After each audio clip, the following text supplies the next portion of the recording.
Welcome to episode 55 of Pink's Picks, book recommendations from a sort of retired English teacher.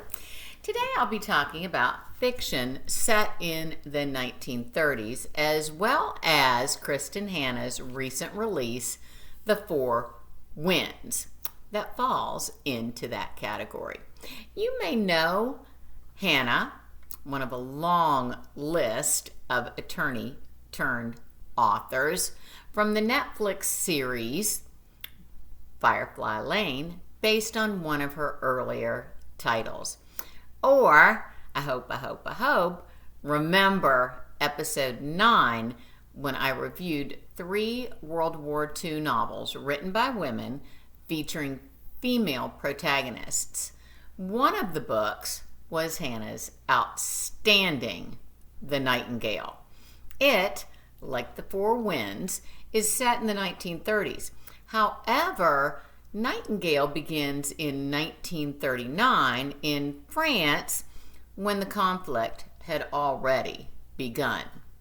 Fiction set in the U.S. in the 1930s often includes as either conflict or theme, poverty, homelessness, racism, and as characters, orphans. In episode 6, I discuss books with first-person, motherless, young female narrators.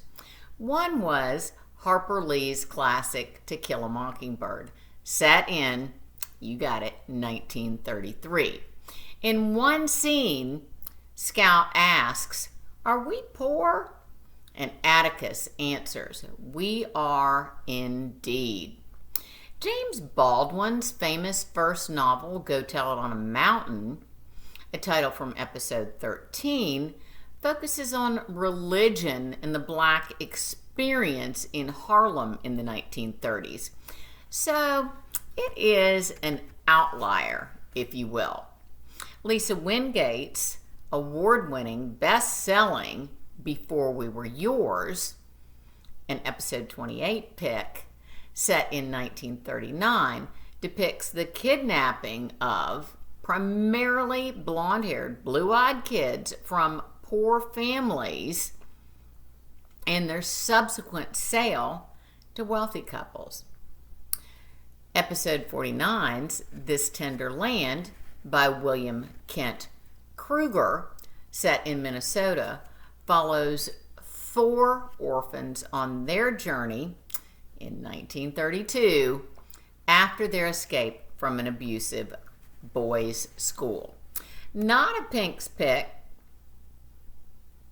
yet, but a quintessentially 1930s Depression-era Dust Bowl homelessness piece is John Steinbeck's Pulitzer Prize-winning, heartbreaking story of the migrant Joad family. In all fairness, I haven't read it since college 40 years ago, but I will never forget the impact it had on me. I loved it. The Four Winds is also a Depression-era Dust Bowl homelessness tale, in this case featuring the fatherless migrant Martinelli family and their quest for food and finances far from their barren Texas panhandle home, where starvation and dust pneumonia is killing thousands. I like Hannah's story. I don't love her storytelling and writing. I think it pales compared with The Nightingale, and I also believe that Steinbeck does a much better job with the subject matter. I do like Hannah's development of the relationship between protagonist Elsa Martinelli and her in-laws. I do not like Hannah's shifting first-person narration.